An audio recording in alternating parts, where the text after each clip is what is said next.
Busquen en el segundo libro de Samuel, voy a estar leyendo, usando como referencia el capítulo 11 del segundo libro de Samuel. La semana pasada les compartí un perfil de dos personajes bíblicos que perdieron su norte, Salomón y Judas de Iscariote, o Judas Iscariote. Para mí, la parte de Judas es bastante, no preocupante, pero alarmante, porque Judas podemos entender que vio a Jesús, que caminó con Jesús, que comió, que sufrió, que lloró, que pudo estar feliz con Jesús. Usted sabe lo que es eso. Nosotros caminar con el Maestro y negarlo y no creer y echarse a un lado. Eso quiere decir realmente que no hay nadie seguro, ¿verdad? Bueno. También les compartí un perfil acerca de Salomón, el tercer rey de Israel. Y para mí, todo lo que tiene que ver con la línea davídica, Salomón, David, los que continúan, es bien interesante. Me identifico un poco con David, no porque yo sea rey o porque yo sea lo que él fue, pero me identifico cuando comencé en el caminar del Señor, me identifiqué con el rey David porque él tocaba el arpa, era joven cuando lo llamaron al ministerio. Y siempre me interesó mucho la vida de David. Aunque fue una vida bastante complicada, tenemos un poquito de perfil. Y entonces, luego que fui estudiando más de Salomón y de David, me di cuenta que la vida de Salomón realmente fue trágica. La vida del rey Salomón, el tercer rey de Israel, fue trágica. ¿Usted cree que la vida de ustedes, de nosotros, ha sido trágica? La vida de este rey fue realmente trágica. Un hombre, un rey que lo tuvo todo. ¿Está bien, hermanas? ¿Yo qué? Ok. Un hombre que lo tuvo todo. Pero hermanos, cuando le digo todo, es todo. Mujeres, propiedades, riquezas, sabiduría en la oreja de Dios para escucharlo. Mas sin embargo, se fue apartando y apartando y apartando. Entonces, es bien interesante porque a veces nosotros pensamos, Salomón creció en un castillo y Salomón tuvo una buena vida y el padre de Salomón fue bueno y le dio todo, pero Salomón, cuando estudiamos, Salomón lo que vio fue abuso.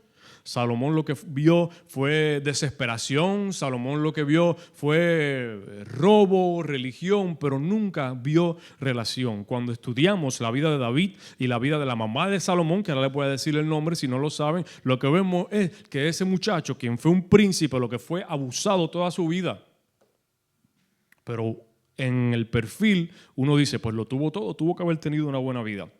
Hoy les quiero hablar de que hoy yo no creo en Dios. No, ese es el título para llamar la atención. Yo sí creo en Dios. Alguien me va a decir algo online. Pero ese es el título. Hoy decido no creer en Dios. O tema, hoy yo decido que no voy a creer en Dios. ¿Qué significa eso, mi hermano? Usted está perdiendo la mente, ¿verdad? No. Entonces, si buscan el segundo libro de Samuel, les quiero hablar de algo bien interesante porque David, es una historia, David, dice la Biblia que David tiene el corazón, o tuvo el corazón de Dios. No que él era Dios, pero David amaba a Dios y quería agradar a Dios y quería avanzar su reino en el Señor, que se compara a David como un hombre de Dios real. Pero David fue un hombre extremadamente imperfecto, si le podemos llamar así. Cometió tantos errores, mis hermanos, pero todavía en el Nuevo Testamento se refiere a David como un hombre con el corazón de Dios. ¿Por qué? ¿Qué hizo este hombre tan imperfecto? ¿Cuántas malas decisiones tomó para aún así ser llamado un hombre con el corazón de Dios? Algo bien importante, y también habla de la misericordia de Dios. Habla también de que no importa lo que usted haga, no importa lo que usted haga, bueno o malo, nosotros somos escogidos por el Señor y Él nos sella. Y ahí es que somos. Vamos a 2 de Samuel, capítulo 11, verso 1. Estoy leyendo de la versión, creo que esta es la versión de la nueva Biblia de las Américas. O no puse ahí la abreviación. Ok.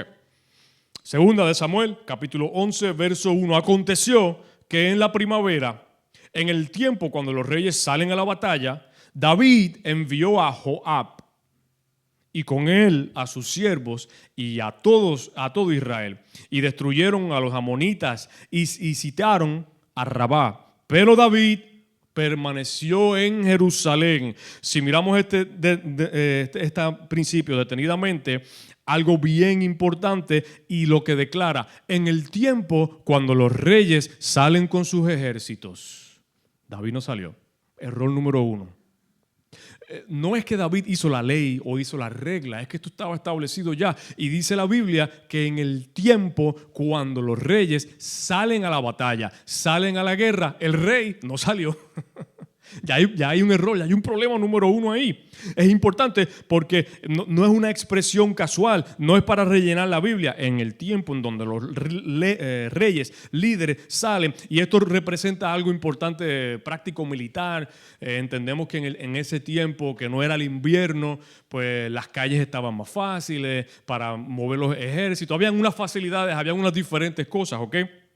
Era la costumbre, era la práctica, y los pueblos se preparaban para esto durante todo el año. Cuando el rey no estaba, ya el pueblo, se quedaban algunos hombres en el pueblo, ellos se quedaban desarrollando, ayudando, protegiendo, pero la mayoría del ejército se iba con el rey. O sea que podemos entender que en este tiempo estaba el ejército, Joab era uno de los generales o el general del ejército, y entendemos en este tiempo que David envió a su general, pero la Biblia dice que él no tenía que enviarle a su general, que él tenía que ir a esa batalla, y dice claramente, no fue.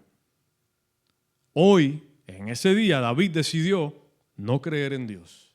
En ese día, David decidió tomarse un break, un descanso, de creer en Dios, de seguir lo que Dios tenía para él. Y vemos en la Escritura claramente como dice, no fue. En algo que ya está establecido, el rey decide no ir, y el rey, como ustedes los sacerdotes en su casa, es la cabeza de la familia, es la cabeza. Lo que el rey haga es lo que el cuerpo va a hacer. Si usted es un abusador, sus hijos van a aprender a ser abusadores, lamentablemente. Es porque no es lo que uno le diga, es lo que uno modele, ¿verdad? Entonces, mira qué interesante esa decisión que David tomó, a pesar de que fue de momento, la Biblia lo dice como si fuera de momento, no fue de momento. Cuando estudiamos y continuamos estudiando, vemos que David ya llevaba un patrón, un tiempo de esto, y las cosas cuando están en nosotros no es porque llega de la noche a la mañana. Esto va poco a poco y uno va dejando que caiga, que baje y que continúe. Mira cómo lo dice Santiago 1:12, dice, bienaventurado el hombre que persevera bajo la prueba, porque una vez ha sido aprobado, recibirá la corona de la vida que el Señor ha prometido. Mira lo que dice el 13, que nadie diga cuando es tentado, Dios me tentó, porque Dios no puede ser tentado por el mal, y Él mismo no tienta a nadie. El 14 dice, sino que, mira, pensemos en David, sino que cuando uno es tentado, cuando es llevado y seducido por su propia pasión. Cuando somos seducidos por nuestra propia pasión, el 15 dice, después, cuando la pasión ha concebido, da a luz el pecado. Y el pecado, cuando es consumado, engendra la muerte. Es nosotros mismos. El enemigo está constantemente. Somos nosotros que decidimos hoy no creer en Dios, hoy no seguir lo que Dios tiene para nosotros. Continuemos, por favor, en el verso 2 de ese mismo capítulo. Ya sabemos que David no fue, que David tomó una decisión de en este día no seguir las reglas y las leyes. Y mira lo que dice segunda de Samuel, capítulo 11, verso 2. Al atardecer, David se levantó de su lecho al atardecer. ¿Sabe? Al atardecer, que estaba durmiendo. David se levantó de su lecho y se paseaba por el terrado de la casa del rey. Y miren la parte tan interesante. Y desde el terrado vio a una mujer que se estaba bañando. Y mira lo que dice la palabra, la mujer era de aspecto hermoso.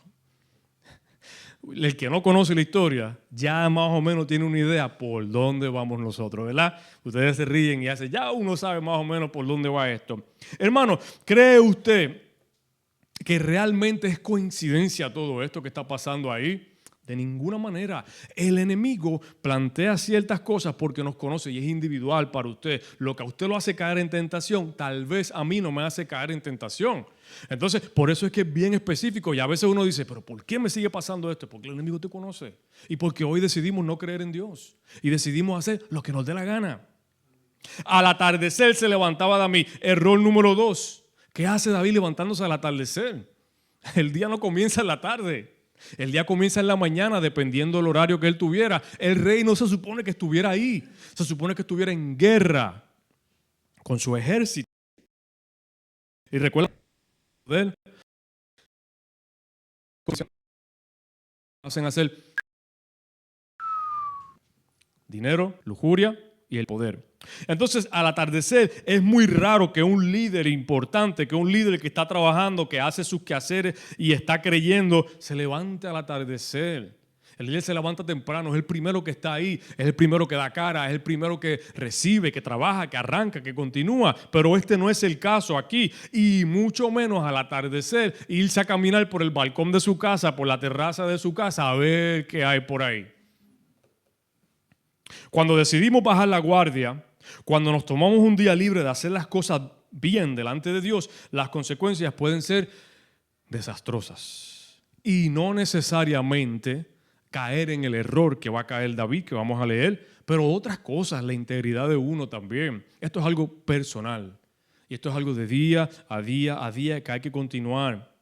Realmente las decisiones y las consecuencias pueden ser horribles y nuevamente yo les aclaro, nosotros no tenemos un reino como David que vamos a perder, pero sí tenemos relaciones, sí tenemos familia, sí tenemos trabajo, sí tenemos diferentes cosas que podemos hacer, que nos pueden hacer daño y esto no es fácil, yo lo sé.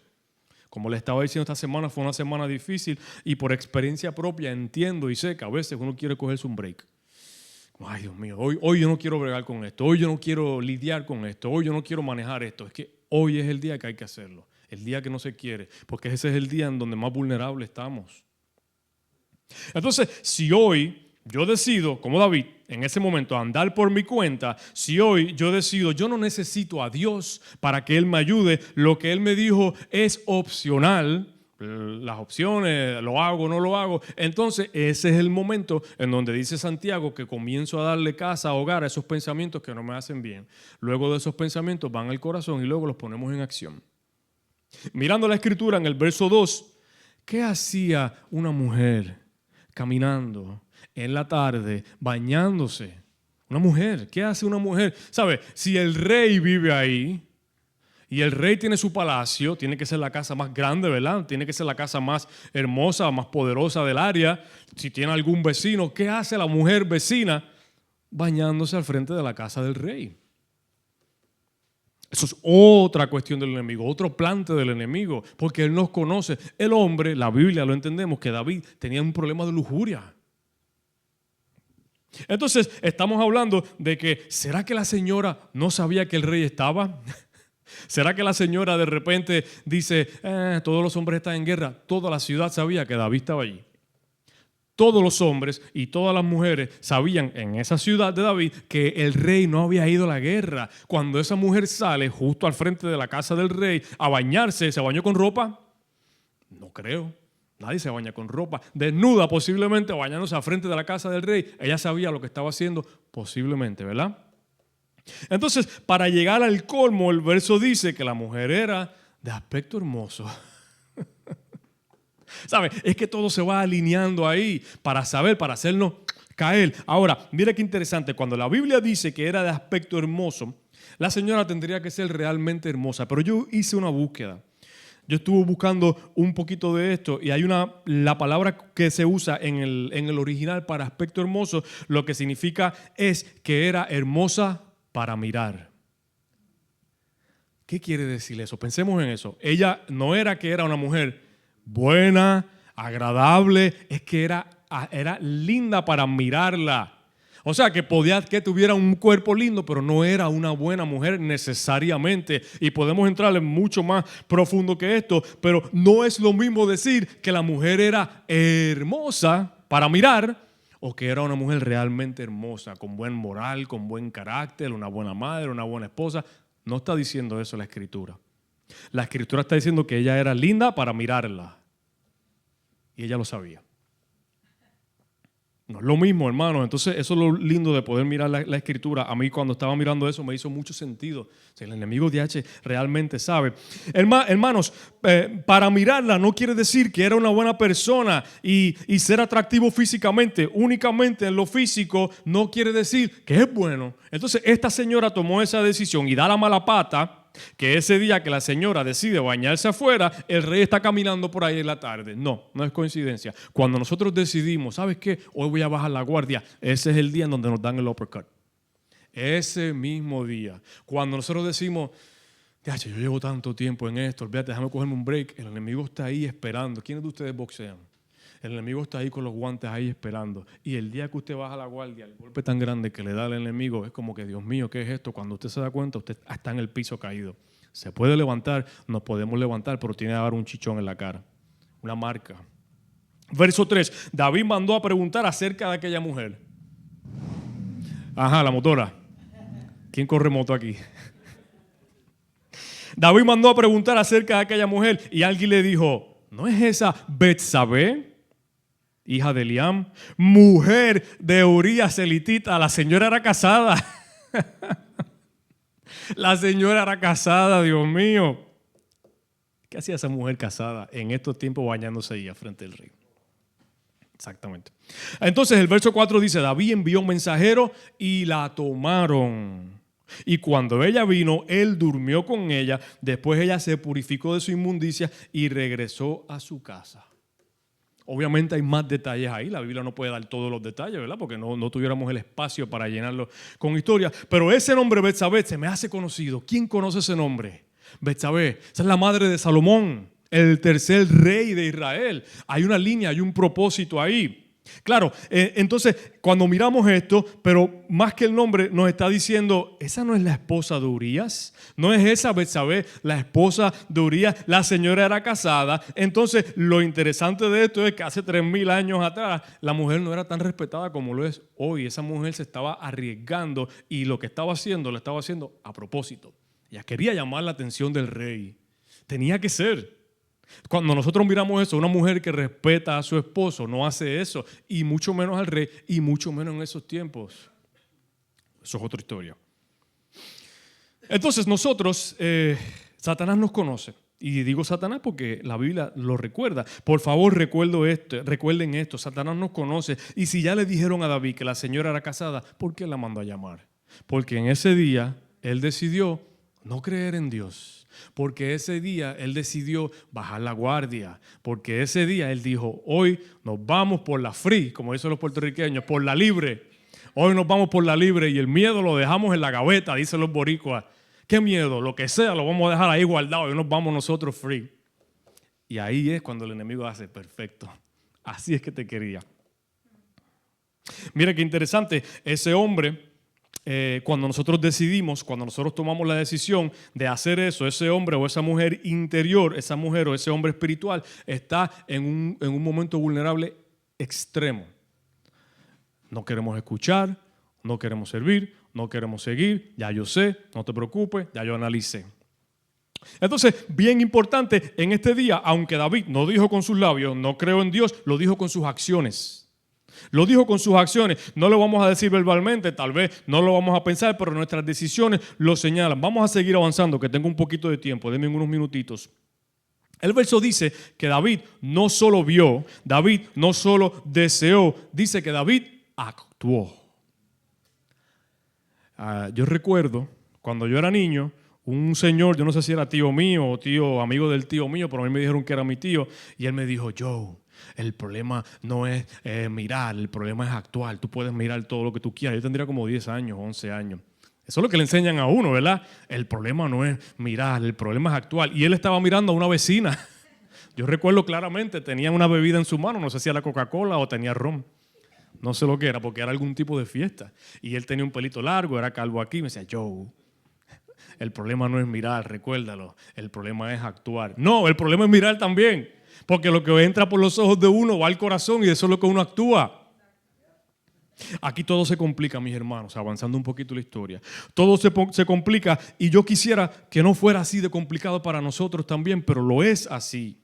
No les estoy hablando de adulterio para nosotros, lujuria, robo, maltrato, pero nosotros también tendemos a tomar decisiones que nos complica la cosa, como se le complicó a David ahí.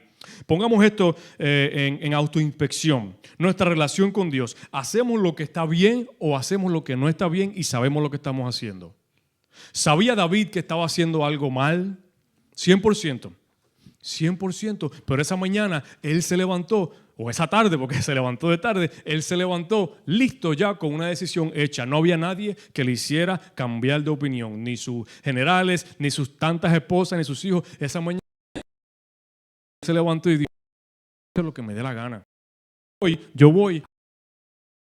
¿Qué hay por ahí? Por 2:20, mejor eso, no haber conocido el camino de la justicia, que después de haber conocido, volverse atrás del santo mandamiento que les fue dado. Palabras serias y fuertes. Porque mejor les hubiera sido no haber conocido la justicia o el camino de Dios, que después de haber conocido, volver atrás. Palabra seria. Aquí quiero que entendamos algo profundo teológico. El pecado nunca se queda en lo privado. Qué profundidad, ¿verdad? El pecado nunca se queda en oculto. El pecado siempre tiene un efecto expansivo.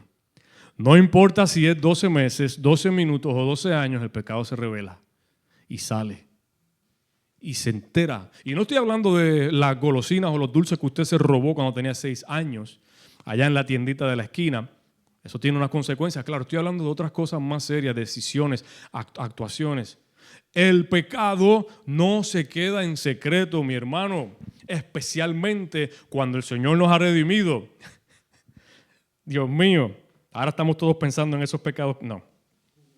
El verso 5, por favor, entremos al verso 5, que es la parte clave de esto, que es la parte de que cuando yo me levanto hoy y decido no creer en Dios y hacer lo que me dé la gana en secreto, el verso 5 me dice, esto no se queda en secreto. Mira lo que dice, la mujer concibió. Padre. Y la mujer concibió y envió a decir a David, estoy encinta. Cualquiera hace, ¿cómo? ¿Que tú qué? ¿No te protegiste? Eso es lo que dicen, ¿verdad? No te había protección. Pero era el rey. ¿Quién le iba a decir que no al rey? La Biblia nos dice que fue consensual. La Biblia dice que David la agarró, se la llevó. Ahí posiblemente hubo abuso. ¿Tendría opción la mujer? No sé, pero yo no creo. La Biblia nos dice que David le llevó una cartica, le hizo una flor, le cantó una canción con su arpa. No, la Biblia dice que se la llevó, mandó a buscarla. Ahí posiblemente hubo abuso. Entonces, el verso 5 dice, y la mujer concibió. Fue donde el rey le dijo, estoy encinta. Ahora el pecado ya no se puede esconder más. Ya el pecado, no importa lo que pase, desde este momento hacia adelante, ya este pecado no se puede esconder. Ahora hay evidencia, ahora hay consecuencias y aquí ahora ya no se puede volver atrás. Ahora usted puede decir, ¿sabes qué? Voy a creer en Dios. Cree en Dios todo lo que tú quieras. Ya hay unas consecuencias. Y ahora hay que manejar esas consecuencias. Ahora hay que tomar decisiones. Usted puede orar y ayunar 40 días y 40 noches, ¿verdad? Hacerse un santo de la noche a la mañana, perfecto, lo puede hacer. Pero hay que manejar las consecuencias, no importa. ¿Tiene perdón de Dios? Sí. ¿Sí? ¿Tiene restauración? Sí. Hay restauración, pero hay consecuencias. Y ciertamente el caso de David es extremista. Yo lo estoy llevando al extremo. Por igual es una enseñanza y aquí vemos el siguiente paso en la degradación espiritual de David, porque el pecado no solo te lleva a pecar una vez. Si usted dice continuamente no voy a creer en Dios, ahora usted va a mentir continuamente, una mentira tras la otra, para ver si esa mentira inicial la puedo ocultar y ver si el Señor se olvida. Y esto fue precisamente lo que hizo David. Tratando de ocultar esa mentira, se hundió tan profundo David y su reino que el reino eventualmente Dios se lo quita de las manos a la línea davídica. Hay dos opciones, ¿verdad? Bueno, si lo miramos en este proceso, tenemos dos opciones. La primera es volver a creer en Dios, arrepentirnos, volver atrás y decir, Señor, cometí el error, cometí el pecado, perdóname, ayúdame, restáurame. Y el Señor lo hace, lo puede hacer. Tenemos cientos de historias en donde lo podemos hacer así. Hay un trago amargo que pasar, hay un trago difícil que pasar, hay una situación difícil que pasar, pero el Señor lo puede hacer. Le dije que hay dos opciones. Estamos terminando, no se preocupe, estamos terminando, vamos a ver. Enfoquémonos, ok. Opción número 1, ¿cuál es? ¿Cuál es la opción número 1? Pedir perdón. Arrepentirnos, volver, Señor, cometí el error, ayúdame, yo soy imperfecto, yo soy un vaso de inmundicia, qué sé yo qué, y el Señor nos ayuda. Y la segunda opción es decir, no, yo sé lo que estoy haciendo, vamos a continuar, vamos a seguir para adelante, lo podemos lograr, lo podemos hacer. Acompáñenme al verso 6 al 9, por favor, terminando ya, dame unos 5 minutos más o menos. versos 6 al 9, y quisiera entrar en más detalle, pero pues no se puede. Entonces David envió a decir a Joab. Joab era el que estaba con su ejército, Joab era el jefe, el general. Entonces David envió a decir a Joab, envíame a Urías elitita. ¿Quién es Urías? El esposo de Betsabé. Está en la guerra. ¿Y cómo conocen el nombre de este hombre? ¿Cómo era tan famoso este hombre? Tendría que ser un hombre guerrero de verdad, elite. Hitita quiere decir que no era israelita. Ah, qué interesante, ¿verdad? Va más allá. Y Joab envió a Urías a David. Cuando Urías vino a él, David le preguntó por Joab, por el pueblo, por el estado de la guerra, ¿sabes? Haciendo amistad, como que tratando de minimizar lo que estaba pasando. ¿Cómo está tu familia? La guerra, ajá, los hijos, tienen comida, tienen todo. Verso 8. Después dijo David a Urías, ¿sabes qué? Desciende a tu casa, lavas tus pies, esa es la manera, ¿no? Salió Urías de la casa del rey y tras él fueron enviados con un obsequio del rey. Verso 9, pero Urías durmió a la entrada de la casa del rey con todos los siervos de su señor y no bajó a su casa. Urías tenía más prudencia que David y posiblemente no creía en Dios porque los hititas eran politeístas. Los hititas no eran monoteístas que creían en un solo Dios. Los hititas eran personas que creían en muchos diferentes dioses. Pero este hombre tenía más pudor, más inteligencia, más respeto que el propio rey. La acción de David de llamar a Urías no es un intento de restauración, sino de manipulación providencial. Intenta que Urías duerma con su esposa para encubrir el embarazo. Busca alertar la percepción pública sin tratar la realidad moral. ¿Quién no ha hecho eso? A ese nivel tal vez no. Pero ¿quién no ha hecho algo y después le dice a la esposa, al esposo? No, eso fue un invento, un revolú. Todos nosotros. Entonces, esta acción de David revela algo bien interesante. Mira lo que dice Romanos 1:18. Estoy terminando. Porque la ira de Dios se revela desde el cielo contra toda impiedad e injusticia de los hombres que detienen con injusticia la verdad. Gracias, hermano. Escuchen esto otra vez, por favor, mientras voy terminando. Romanos 1:18. Romanos 1:18. Porque la ira de Dios se revela desde el cielo contra toda impiedad e injusticia de los hombres que detienen con injusticia la verdad. Lo que estaba tratando o lo que hizo David. La ira de Dios se revela, cae contra la persona que trata de ocultar la verdad con una mentira, con una injusticia. La alarma del hermano para tomarse el medicamento.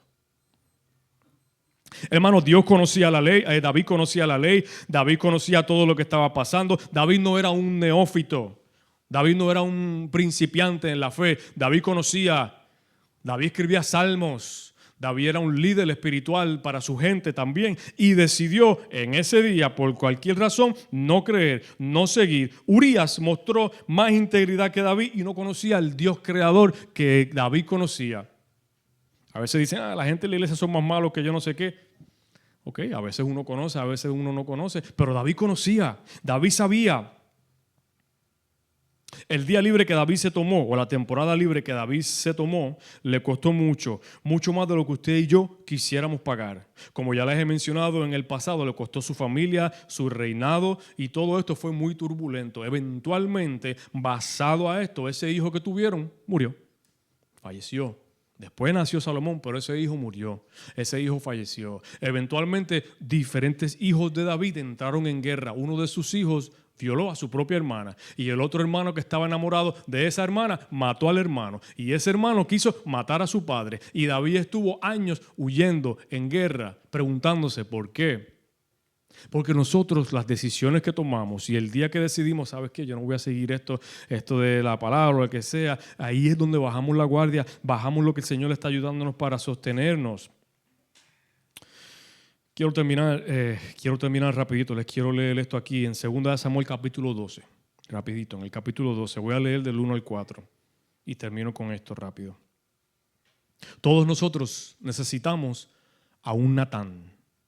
Ese es el profeta Natán. Todos nosotros necesitamos a alguien con nosotros que sea como Natán. Mira lo que dice 2 Samuel, capítulo 12, versos del 1 al 4. Entonces el Señor envió a Natán, a David. Y Natán vino a él y le dijo, te voy a contar una historia. hombres en una ciudad, rico, otro pobre. Que todo lo que ha sucedido después del profeta Natán viene de David. Verso 2 dice, el rico tenía muchas ovejas y vacas. 3. Pero el pobre no tenía más que una corderita que él había comprado y criado, la cual había crecido junto con él y con sus hijos. Comía de su pan, bebía de su copa, dormía en su seno, era como una hija para él. Verso 4. De repente vino un viajero a visitar al hombre rico. Y este no quiso tomar sus ovejas ni de sus vacas para preparar comida para el caminante, porque había venido a él, sino que tomó la corderita de aquel hombre pobre y la preparó para el hombre que había venido a visitarlo. Cuando Natán le contó esto a David, David se enfureció. Natán le dice, ¿qué hay que hacer? Y David le dice, vamos a matar a ese hombre, eso es injusto, completamente injusto, eso no está bien, eso es abuso. Y Natán le dice, ese eres tú. Ese eres tú. A ti es el que hay que matarte. A ti es el que hay que ponerte en vergüenza, enseñarte. Ese eres tú. Y de repente, si continúan leyendo, enfurecido, entonces David dice, Dios mío, he pecado. ¿Sabe qué yo he hecho? ¿Qué yo estoy haciendo? Todos necesitamos a un Natán alrededor de nosotros que nos diga, mira hermano, no está bien, aunque se molesten con nosotros. Aunque que te critiquen, qué sé yo, mi hermano, lo que estás haciendo no está bien, estás lastimando a tus hijos, a tu esposa, te estás lastimando a ti mismo, no está bien. Es fácil juzgar, yo lo he hecho, lamentablemente. Es bien fácil mirar y decir qué irresponsable, qué mal, que si esto, pero nosotros tenemos que mirar el trasfondo y ayudar, como dice Primera de Pedro, en amor, en gozo, en entendimiento, que seamos de bendición. Hermanos, terminando ya, todos ustedes, todos nosotros tenemos decisiones que tomar. Podemos decidir no creer en Dios hoy y podemos decidir hacer lo que nos toca hacer. Y en el otro lado del espectro podemos ser la persona que le dice al hermano, detente, espera, escucha, pregunta, busca de Dios. Nosotros todos tenemos ese potencial. En esta vida todos tenemos situaciones en las cuales estamos manejando. Como ya les he mencionado, tuve situaciones esta semana y he aprendido, realmente he estado aprendiendo en todo esto, que nosotros no podemos ver las cosas como David las estaba mirando en ese momento. Estoy cómodo, tengo todo lo que necesito, estamos bien, vamos a bajar la guardia. No. Cuando estamos en ese momento hay que continuar con la guardia, con nuestros esposos, esposas, nuestro matrimonio, nuestros hijos. Nosotros no tenemos un reino que perder como David. Nosotros no tenemos posiblemente, espero que no, unos hijos que van a pelear, que van a hacer el daño, pero tenemos una integridad, tenemos una relación con Dios que tenemos que proteger. Porque hay en todas las esquinas, cuando usted salga de aquí, hay en todas las esquinas, en todo lugar, algo que le quiere quitar la paz, algo que le quiere dar el golpe ese de boxeador. Y nosotros tenemos que tomar la decisión, no. Y eso es día a día, hoy no. Y mañana cuando llegue, mañana, hoy no. Y así seguimos y cuando venimos a ver, leyendo la palabra, orando, estamos siendo fortalecidos. Bendiciones para ustedes, bendecidos son ustedes que tienen pareja, que los acompañan, que los ayuda. Eclesiastés 4 dice, mejor es 2 que 1. Bendecidos son ustedes que tienen una pareja que se fortalecen, que tenemos, porque yo la tengo, que nos ayudamos, pero el que está solo también es bendecido, lo que pasa es que está solo. Dios mío, vamos a terminar. La palabra es tremenda, la palabra es buena, me pasé un poquito, me disculpa, pero es importante que podamos entender esto, hermanos. No bajemos la guardia. Los que me ven, los que me escuchan, no bajemos la guardia. No importa cuánto trabajo hacemos para Dios, no importa si ayunamos, no bajemos la guardia. Como dice Santiago, no dejes que ese pensamiento, que ese clic entre acá a la mente y después de la mente que baje al corazón y después del corazón actuamos. Terminamos siempre arrepintiéndonos. El segundo que pasa, el segundo que hacemos, lo que no tenemos que hacer, nos arrepentimos.